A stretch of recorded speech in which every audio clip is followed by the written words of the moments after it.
Hello board gamers and welcome back to Not Board Gaming. I'm your host, I'm Mark. Now today we're going to be taking a look at a game which comes to Kickstarter on the 3rd of August, and as you can see by the box that's next to me, that is Green Hell the board game, published by Galactus Games and Creepy Jar. I say it comes to Kickstarter on the 3rd of August.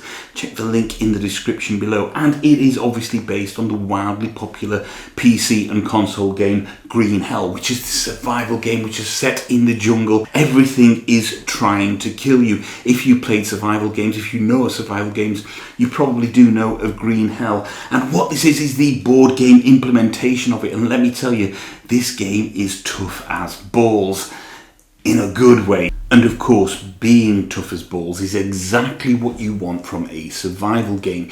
You want to get that sense of achievement, the sense that you've kind of honed your strategy a little bit more, that you're getting further than you did last time you played. When you think about the greats in the genre, your Robinson Crusoes, your This War of Mine, it's all about that sense of achievement, of really kind of making it difficult for you to progress, but not unholy difficult. It may seem when you first play these games that you can't get past a certain point, but when you think about the strategies that you have to deploy, you start to get past that point, and then you hit another difficult patch as well. And if you really enjoy kind of the struggle, the difficulty levels that you get in a survival game, then Green Hell has got that in spades. Now, before we talk about the mechanics of the game, it's really important to say that this is obviously a prototype, so these are by no means the finished assets, including this tree, which is a 3D printed tree for my version here, and obviously in the full version it will be different to that. So do bear that in mind as we're looking at this, that the game still has some development to go in terms of the final assets. So let me tell you a little bit about how Green Hell the board game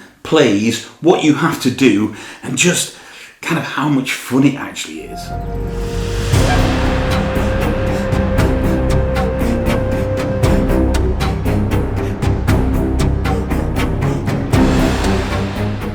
The game is structured as a campaign, a progressive campaign played over a number of scenarios, and each scenario will have a number of stages. For example, in the tutorial scenario, which is scenario 1, there are 3 particular stages, and each of these scenarios plays out over a number of days. Now, the scenario will tell you how many days there are.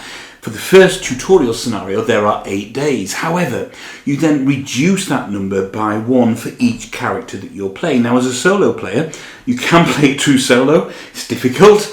Or you can play it multi-handed. I tend to play it as 2 characters, but you can play it up to 4 characters. So if I was playing the first scenario over 8 days and I had 4 characters, I'd reduce that number of days by 4, and that's how you kind of scale the difficulty, allowing for multiple characters to take their turns. Each day is then subsequently broken down into 4 stages. You have early morning, you have high noon, you have late noon, and you have late evening as well. And each character on each portion of that day is allowed to take 2 main actions per portion. There are also an unlimited number of kind of secondary actions you can take, but there's certain parameters that dictate as to when you can take those particular actions. You may take none, 1 or a few on any particular portion of the day. That means each day, each character is going to take 4 main actions. That gives you an idea on what you've got to plan for to try and achieve that particular scenario's objectives. For example, on scenario 1.1, so this is kind of the first part of the scenario, the main objective is to find the map card, which is laid out in the exploration cards. On 1.2, you then have to gather enough resources to build a campfire and at least 2 beddings, and then goal number 3 on the third one, to complete scenario number 1 within the 8-day time period, you then also have to build a water collector and roast some raw meat on the fire. Sounds fairly mundane and perfunctory, but trust me, the way that the game is structured makes it quite a difficult task. So here we have the game set up for the first scenario. Now, as I mentioned on the tutorial scenario, which is scenario number 1, on the back of it, it tells you what tiles you need to put. Now, in any other scenario other than scenario 1, the map is dynamic. There's going to be a couple of tiles or a few tiles that you're going to have to put in there but then the rest of the tiles that you put and deal out are going to be random. In scenario 1, to give you a fighting chance, they tell you which tiles to use.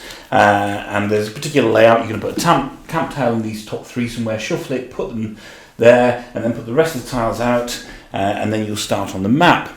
Over at the top is like your campsite area, if you like, so that's this board here, and this is where you're going to collect resources to build things for your camp. So maybe that is going to be a campfire, and here we can see a campfire tile. And you can see here that to build a campfire tile, I have to collect 6 rocks, 4 sticks, and 2 planks of wood, and I'll explain how that works. But also, you know, there are things like bedding that I have to make as well. If I want to make the bedding, it's 2 planks of wood.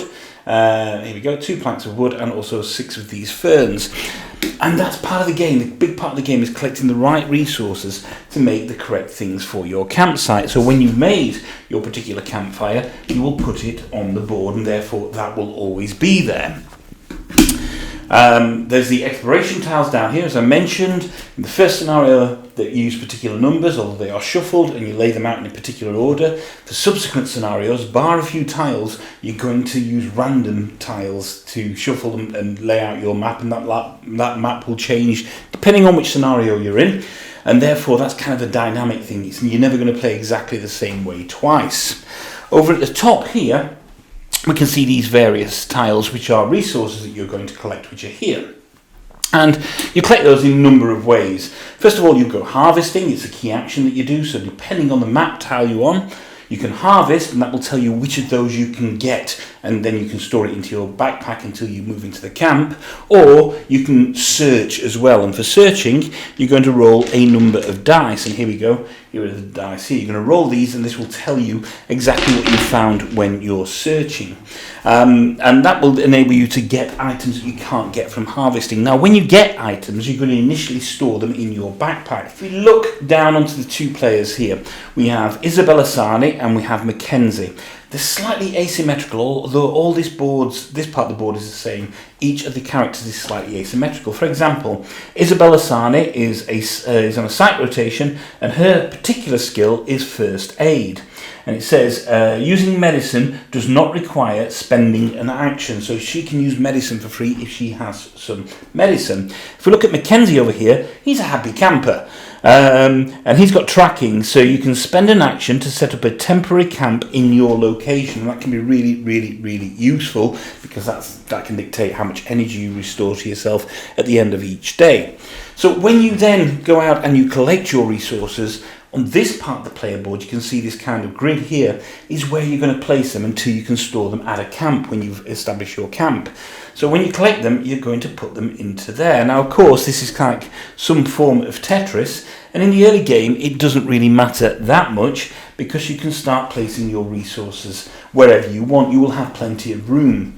However, obviously, as the scenario increases, as the campaign increases, you will have more and more stuff, and it becomes a bit of a puzzle to try and work out what you can carry, because unless you can get it back to the campsite, you can't really store it. You can use it while it's in your backpack, but you may need to carry something more important. Therefore, you're going to have to drop stuff if there's not space in your backpack. So that adds a really nice spatial puzzle element to the game.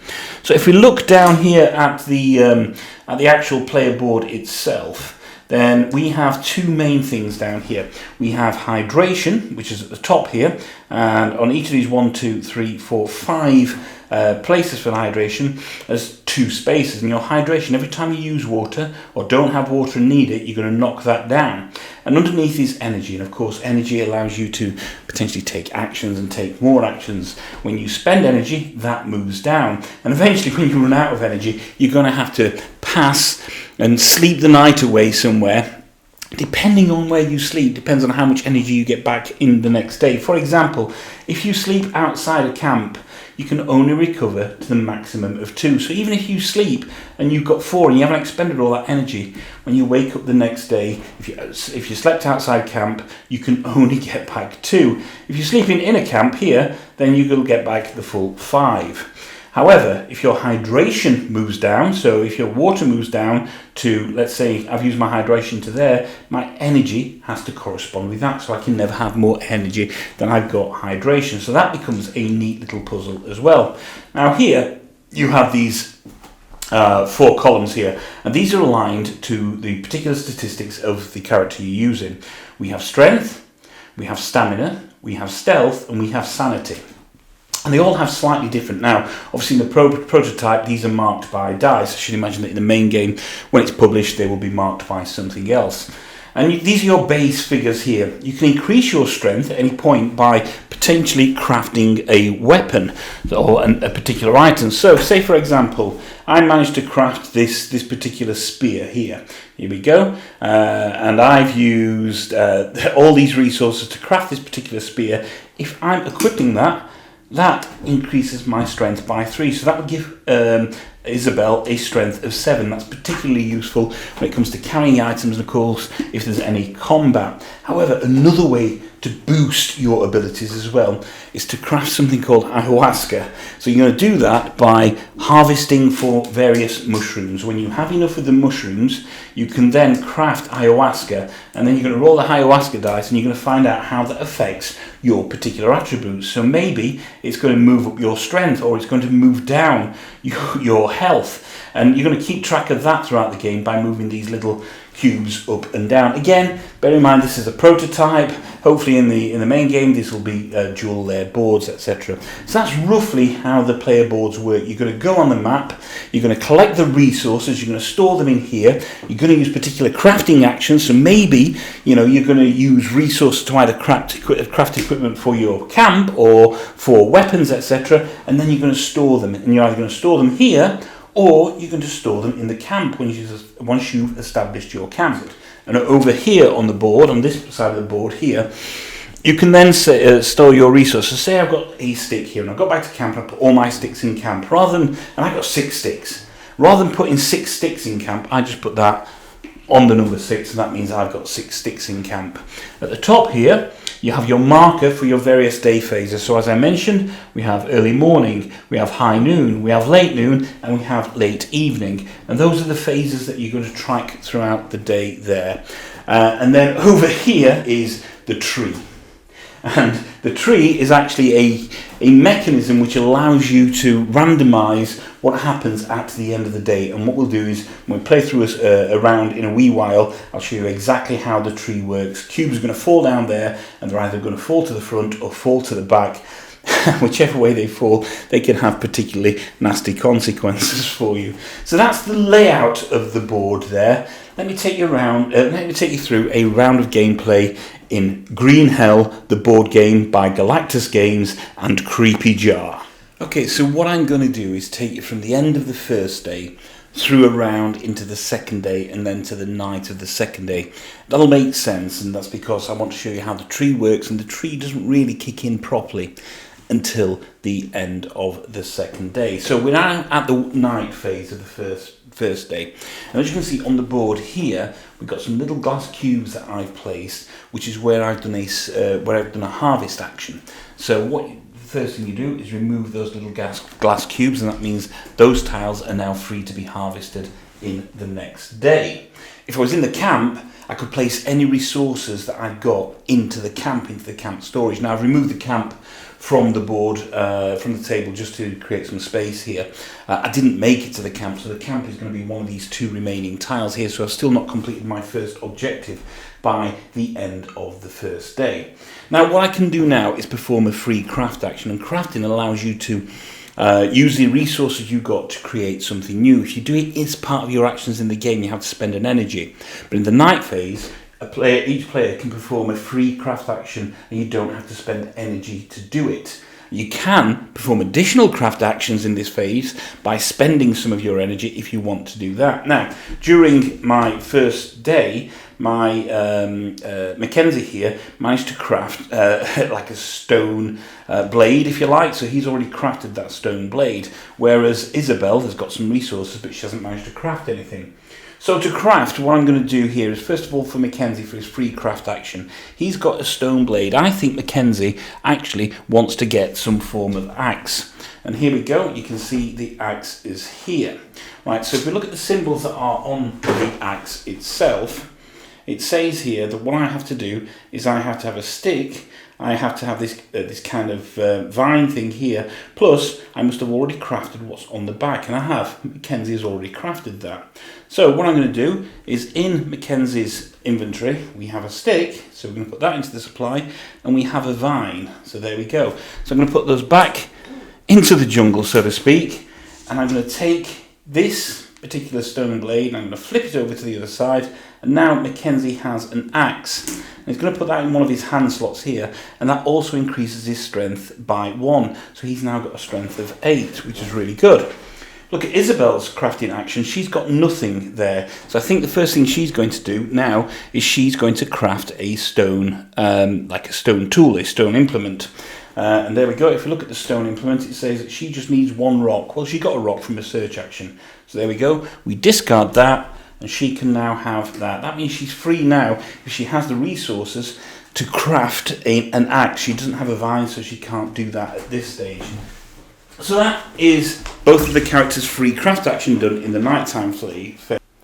Now what you do is you would tally up the white and black cubes from the previous day. This is from the previously drawn night card, and you'll see that in a second, and put them into the creepy roller. We don't have any because it's the end of the first day. So we're going to skip that step, and that will kick into play when we get to the end of day 2. And then what we're going to do is we are now going to recover energy points equal to the current hydration level bracket, and each hydration point corresponds to 1 energy point. But if you're outside a camp, you have to be at 2 energy. And you can see both my characters are down at 2 energy here. So what we will do is there's nothing else to recover. Now, if Mackenzie was up there, because they're staying outside a camp, that would move down to there. If you've got no energy, or down to 1 energy or no energy left, they would get to a maximum of 2. If they were in the camp, they'd move up to 5, so that's okay. So they're going to stay exactly where they are. Now, the next thing we're going to do is consume at least 1 unit of water. Now, throughout the game, water is got in different ways. We can see here that both of the characters have got these little coconuts here, so we can take water from that. However, during the game, you get the opportunity to get some dirty and some clean water. If you get dirty water, and that's the only water that you consume, you have to do a roll for a parasite. Now, fortunately, we don't have to do that because we're going to drink from coconuts. So what we do here is we are going to drink 1 unit of water each. So Isabel is going to drink her unit of water, and Mackenzie is going to deliver his unit of water, drink his unit of water, and that's okay, that's fine. That means that they've both stayed hydrated. If they didn't have that, they would move their water down by 1, their hydration levels down by 1. Now, the next thing they're going to do is eat. So what they've got to do is, if we look here, food-wise within their backpack, Isabel has got a banana and some chicken, and poor Mackenzie over here has just got a banana. Now, if Isabel was to eat the chicken, it was raw. She would have to make a parasite roll. And what the parasite roll is we roll a parasite dice just to see if they get infected in any way. And that's this particular die here.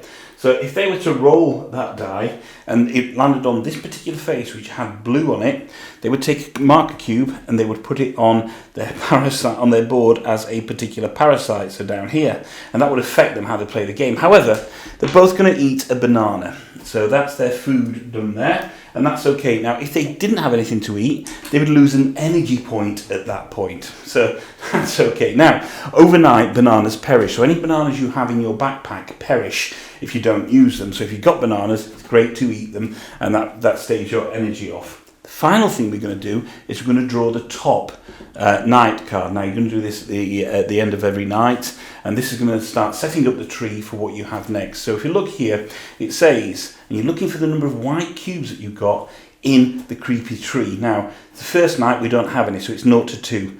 And it says here, we took some time in the evening to fix up the broken equipment. What good is a tent full of holes? It needs only one. The one you're going in and out of. Remove up to 4 structure damage cubes from 2 camp structures. Well, there are no structures on the board. We haven't got to the camp yet. We haven't built any structures yet, so that's okay. Now down here, we've got some actions that would take place. It says here that if I had traps, 2 of my traps would get triggered. I have to lose 3 cooked chicken there. I don't have any cooked chicken, so that's okay. But I do add 2 white cubes and 1 black cube into the creepy tree. Okay, so here we go. So that means for the next night I have to roll these into the creepy tree, and that'll become a little bit more apparent as we get to the end of the next day and we hit the night phase next time. So they're waiting for me just there, 2 white and 1 black cube. That is the end of the night phase, so we're now going to move on to day number 2. Now remember, I'm using 2 characters. I've got 6 cards here, so I've got 6 days to get through everything that I want. I'm going to move the tracker back over to the morning phase, and now I'm going to take you through a full day and show you the actions you do in a full day.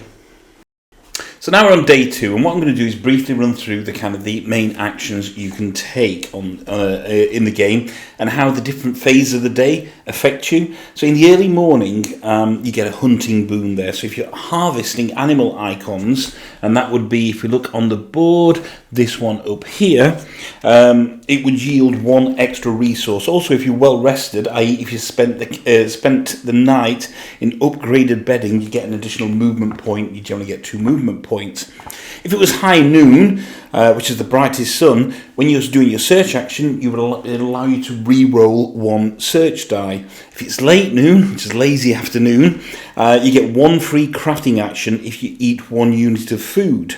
And if it's late evening, which is under the cover of darkness, any stealth test that you do, and stealth tests will occur for combat and various other things, your stealth test die can be rolled once, but you are minus 1 movement point. So those are how the different day phases affect you. Now, I say there are a number of basic actions you can take. The first one you can do is move, and a basic movement provides a player with 2 movement points. And that means that I can move my character 2 movement points anywhere on the map. The only thing that you can't do is if you're on an unexplored tile, you can't move to another unexplored tile from that unexplored tile. Another basic action you can do is explore. So if I moved onto here as one of my first basic action, and then I decided that my next basic action was to explore, that would mean I would turn this particular tile map over and then see what's on the backside. And there we go.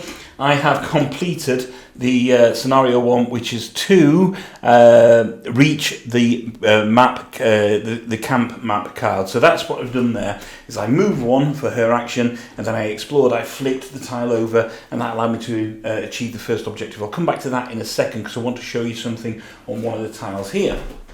So if there's an icon in the top left of the tile, it generally means that it's activated when you uncover that tile, or whoever uncovers that tile. So if you look at this particular icon here, it's got a minus for sanity on that. Oops, there we go. It's got a minus for sanity on there. So that would mean that as soon as whoever uncovered that icon, and it was, in this case, it was Isabel who uncovered it, they would lose 1 sanity. So I've tipped down my sanity die there. But here, I've actually uncovered the base camp. So that's good. That means I've completed that first objective in that particular go. So then what I would do is I'd move straight on to objective number 2. Gives you some flavour text there about what you're doing, and this is about establishing the camp, etc. And now I have a new set of goals to achieve. So I've now got to gather enough resources to build a campfire and at least 2 beddings. Okay, so if I look at the campfire, I know that I need to establish resources, which is 6 rocks, 4 sticks, and 2 planks. Okay, and I know that if I want to get planks, I've got to do a harvest action in a map tile that has that icon, and I must have an axe as well, which fortunately one of my characters does. And for the beddings, what I've got to do is I've also got to get 2 planks and 6 ferns as well. So I've now got my next set of objectives to complete this goal. It's a lot of resource gathering. And you can see potentially the more you play the game, certainly in some of the early, certainly on this tutorial scenario, you get a feel for what you need to start gathering as you go through the game. So that's good. So what we've done there is we've done the move actions and we've done the explore action. What you can also do is you can do the interact action as well. Now the interact action, if we look at these two map tiles here, they've both got these little boxes at the bottom, and this means as an action I could do the interact action. So this one says if I spent 4 sticks and 1 vine, I could get 2 double chicken legs. So that's this bigger tile up here. So that would give me some hefty food basically, but I would have to do that as I'd have to be on that tile and interact and have the resource to do that. So interacting allows you to kind of complete the actions that are on there. Another action you can do is the search action. Now, you can get some of your resources that you need by harvesting on the tiles that have got the icons, and I'll speak about those in a second. But some of the items that you need, like a stick, like bananas, like coconuts, like rocks, like ferns, you can't get any other way than doing the search action. So what you do for a search action is there are 5 search dice here, and also this 1 die which is like a randomizer die, and you roll those and you play a little tessellation game. So let's see what I can do here. Now I've got to try and match up what I get there, so let's just move that out of the way for starters. Look, here I can match up 2 sticks, so there we go. I've got 2 sticks for starting there. What else have I got? Oh, I've got a chicken leg as well. So I've got 1 stick and a chicken leg, and here I've got this die here which has got either a coconut on it or a banana, and I can match that to any of those. So there we go. So from my search action, what I've got is a chicken leg, a coconut and a stick, and I would take those out of the resources. But you also roll this particular die as well, and it's going to land on a number of faces. First one that this one rolled on is blank, and that means there's no effect. The second one is a question mark, and what you would do is put that on any end of anything here. So say for example I also wanted a banana, I would put that there, and that meant I would get a stick, a coconut, and chicken, and a banana. But I could put it on there and get a rock, because I've done it that way basically. The final one on the face on that is this particular face, and that would mean I would have to remove one of my die. So by doing the search action there, I would get a stick. So there we go, got a stick there. I would also get a coconut, which obviously helps me for my hydration. There we go. And I would also get a chicken leg, which would help me for food. And that's how you can continue to gather your resources. Of course, I'm putting them on into the player's kind of backpack here, so you've got to make sure that you have space in the backpack to be able to place your goods. So that's the search action. You find the search action is really, really useful for getting some of the resources. If you're potentially running out of actions and you don't know what else you need to be doing, then the search action is a good default to fall back to. The next action is the harvest action, and this is where you're going to start kind of collecting again some of the resources that you need.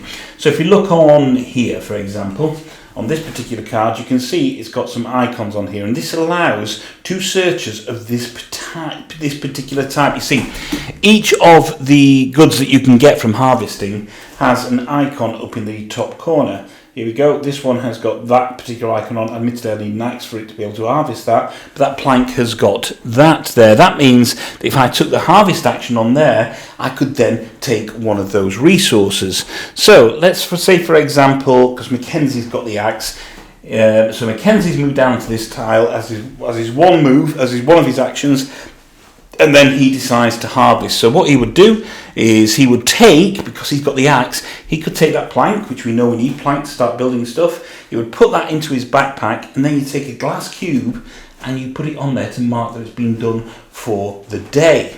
Okay. Now there are also these double icons as well, and as you can see here, we have these double icons, and that means that I can take 2 available resources from there. So I would take 2, but I have to spend an energy to harvest that as well. So you've got to have the energy to harvest from there, but it's a great way on doubling up your resources. And the good thing about collecting resources is you'll put them into your backpack. When your camp is established, you're going to take them back to the camp, and that means you can free up space in your backpack for the next day to go out and get more resources. The final action I want to talk about as a basic action is the attack action. You see, combat does happen in this game. It's not in the tutorial scenario, but in some scenarios, well, as you move forward, there's a greater chance of you encountering combat. You see, and here is a card that you may well combat, and it's the Roaming Boars card. And I want you to take notice of these two icons on the side here. The first is the awareness icon, which has got a 3 against it in the eye. And the next is a strength icon of 6. Now they can be modified by many different things. Maybe something happens in the night phase on the night card that will modify that. Your stats can be modified as well. As we know, as you can see from here, Isabel has got a stealth stat of 6 and her attack stat is 4. So therefore combat might not be good for her in any way, shape or form. So yes, if you come across this and you decide that, and you're on that card and you've unveiled it, you may want to attack it if you know that your strength is higher. In this case, strength is not as high, obviously. Strength there is 6 and Isabel's strength is 4, so that's not good. Now Isabel can absolutely boost her strength up and she could move 2 down and effectively use all her energy to get to 6, but it's got to be more than this animal's to beat it, so she may not want to fight. This is where stealth comes in. You see, Isabel's stealth figure is 6. The animals is 3, and therefore that means they've got stealth action, and that's good. That means they can remain unseen from this particular creature. However, what that now means is that if they want to perform any action, any other basic action other than attacks, if they want to move, if they want to harvest, if they want to search, they have to spend an energy resource to do that. Now, if my stealth was lower than this creature's awareness, what I could do is I could roll the stealth dice, and therefore I could see what could be added to it in that respect. And when you roll the stealth die, you roll it and you find out what could be added. So let's just find the stealth die. Here we go. And there we go. That would add 1 to my stealth, and that would give me 7. I mean, I didn't need to roll it, and therefore that would be okay. We could meet additional stealth on that. So stealth and combat are really, really key things. Now, if Isabel had got more strength than this particular creature, then they could combat it. Or if their stealth failed, they would have to combat it. If they win, you follow the sign on there. So if they beat it, could take a double chicken leg plus 1 bone. But if they lose, they would lose 1 stamina and also gain a wound icon on there, which is a detrimental effect. So those are your basic actions you can take. That's move, that's interact, that's obviously attack, that's harvest, and that's search there. And those are the main actions that you can take on the board itself. There are also a number of secondary actions you can take. So the secondary actions are actions you can take as well as your basic actions. You can take these as many times as you need to, or as you have the resources for. So one of them is crafting. We've already mentioned what happens with crafting. To do it in this particular phase, you have to spend an energy to craft. You can drop an item, and that means you would just leave an item on a tile. So say if Mackenzie decided she didn't need this fern, then, Isabel decided she didn't need the fern, she could just leave the fern where it is. You can pick up an item. So if somebody's dropped an item, your character can then pick it up. But remember that items do get cleared at the end of the day. You can equip or unequip an item as well. So, if you've got more weapons, like we've got this axe here for Mackenzie, maybe they've got a spear, they can equip and unequip that. You can't do that in combat, obviously. You can trade, so if you're on the same space, you can swap items between yourself. You can rearrange a backpack as a secondary item, and if you're asked to perform a stealth roll, you can roll the stealth die as well as your secondary action. That's what you would do throughout the game, is you would move around the map, you would explore, you would interact, you would harvest, you would search, you would craft, you would uncover items, and of course crafting is a key part because you need to craft to be able to build your fire in your camp, etc. You would do that throughout the 4 phases. Then you're going to go back to the night phase. Now I'm going to show you the second day night phase and how the creepy tree works. So here we are back in the night phase, and I'm going to show you how the creepy tree works now.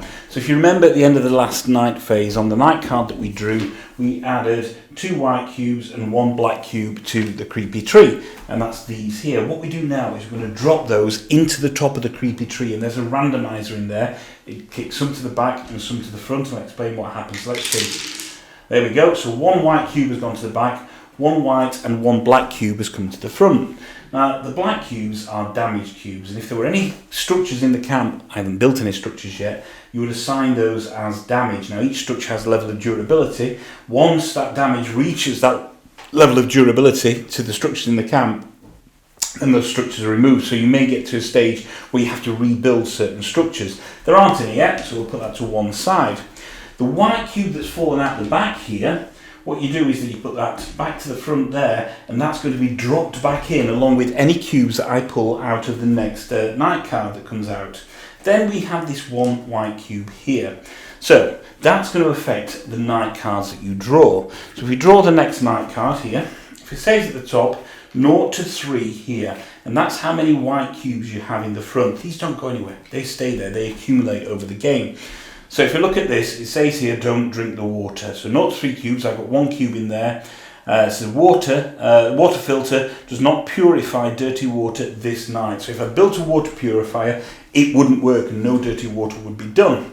But you can see, you know, you've got different numbers on there because those are going to accumulate as the game goes on. And that means that when I get to anywhere between 4 and 7 white cubes, not only do I have to read out and take action on whatever is here, but also any numbers below it. So you're starting to build up your threats. So if I've got 4 to 7 white cubes in there, I would also have to place 1 structure damage on the water filter or water collector structure, as well as the water filter not working. And there, if there were 8 cubes in there, I would have each player would have to perform a luck roll for diarrhea.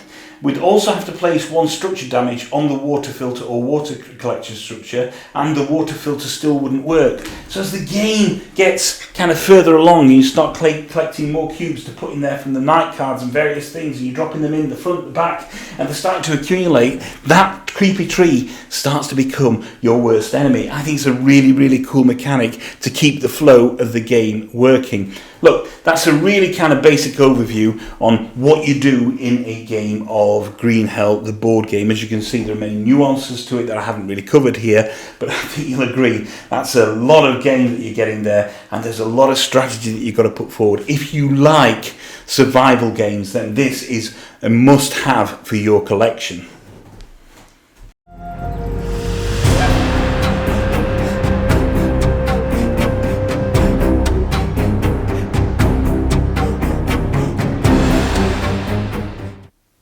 Okay, so final thoughts on Green Hell, the board game by Galactus Games and Creepy Jar. I mean, wow. I think you can see that there is a hell of a lot of game here, and there's a lot of strategies that you're going to have to deploy to be successful at this game. I've shown you a really brief overview of what's involved here. There's a lot of nuances as you start to play the game, as you start to understand the game. The tutorial scenario is the easiest scenario, but it took me quite a few attempts to actually complete the tutorial scenario, and I think that gives you an indication of just how punishing the game can be, and that's punishing in a good way. Just I mentioned Robinson Crusoe and also This War of Mine. Both of those are pretty punishing games, and it's not necessarily about winning those games, it's about how far you get to go in those games, and the same happens here with Green Hell. I think the real kind of string to its bow that I've not spoken about too much is the campaign element, because you get to string together these scenarios throughout, and your camp starts to grow, your resources start to grow, you'll start to get stronger, but also you start to have greater challenges as well, and that's a really interesting thing. There's an exploration journal where you're going to keep track on where you've been if you need to backtrack through the jungle, and how your camp is, on what you've got in your camp, so it's easy to save the game in between. But make no mistake, this is a hard, punishing game in a good way. If you like a game that's going to offer you a decent amount of challenge, then this is going to be it. It's almost a little bit roguelike in the fact that you'll get so far and then you'll die, and then you'll go, right, okay, I'll go again, but I've learned from what I need to do, and I need to adapt this or look for this earlier. And in the tutorial scenario, that's relatively straightforward because you're using the same combination of tiles. Where it starts to get difficult is as you get through into the future scenarios, where you're going to have random tiles coming in. You can't plan for what jungle elements are going to come out at you, and that's really interesting as well, because it makes for this ever-changing map dynamic that you've got, therefore ever adaptive strategies that you're going to have to deploy for it. Like a lot of survival games, combat is not its thing. In fact, it's sometimes the best thing to try and avoid combat kind of wholeheartedly, certainly in the early stages of the game, and that's fine. I think if you're looking for a combat game, this definitely isn't the one for you. What you do have is this continuing emergent punishing storyline, pretty much like the PC game, where it's about how far you get before you die, before you then jump back into it to find out how far you can get because you've adapted your strategy a little bit further. You know, you've got the exploration tiles, which if you played a game like Seventh Continent, then you know how that works. You're going to flip the tiles, you don't know roughly what they're going to do. They don't lead to anywhere in particular. Each tile is its own thing, but you've got to think about the resources that are available on that. There are also landscapes on each tile as well, which I've not spoken about. So there's an icon up in the top right corner in terms of kind of what the terrain is, whether it's jungle, whether it's rock, whether it's water. Those all have different effects as well. Some of them will cost you energy to do more things. So you have to think about the type of land that you're on, the resources that are there. What are your objectives for this particular day? What is happening with the cubes that you're accumulating to put into your creepy tree? How bad is that getting? How do you mitigate against that? How are your structures faring in your camp? Can you get back to camp to earn enough rest to give you more to do the next day? Because conserving your energy is really, really, really important. Using your energy to boost your actions makes the game easier, but it's easy to deplete through that energy. Using mushrooms to heal, or using mushrooms to make the ayahuasca, which gives you kind of amended stats and modifies your stats, is also really, really interesting. But these things can go wrong for you. In a game where everything is trying to kill you, the game is also trying to kill you as well, and that is a beautiful challenge in here. You know, the kind of tessellation work that you've got to do to put items in your backpack. You're going to play the first scenario and you think, well, that's not too bad, I managed to get everything in there. But as you're going around the map and you're trying to collect more and more resources to build more things for the camp, to try and achieve your objectives, you want to stay away from the camp longer because you've got more energy. You don't need to go back to the camp for maybe 2 days. And the tile that you want to explore is 4 or 5 tiles away from the camp, then how you control your backpack becomes really, really, really important. I think what Galactus Games have done, and what Mateus has done, the designer of this, is managed to take the essence of what is the computer game and build it into a really interesting board game. You know, in terms of survival board games, I think this really does rank up there in the top echelons of what you can get from a survival board game. It's not necessarily an entry-level survival board game, but what is an entry-level survival board game? However, you know, there are no horrific elements in the game. So if you've got, you know, kind of young teenagers who are interested in board gaming, I can see this being a great adventure to have with young teenagers. But also, as a solo board gamer, playing a couple of characters, I've tried it through solo once, it was very difficult. Even though you get more days, obviously, it was still very difficult to try and get around the map and get all the resources. I like 2 characters as a solo player. I like the interplay that you get between them, the slightly asymmetry that they've got in their skill sets, and also the fact it allows you to explore a little bit more of the map a little bit readily, even though you're going to lose an additional day. You could control all 4 characters. You know, I've not tried that, but I'm sure there are braver people out there that have actually tried that and it's worked well for them as well.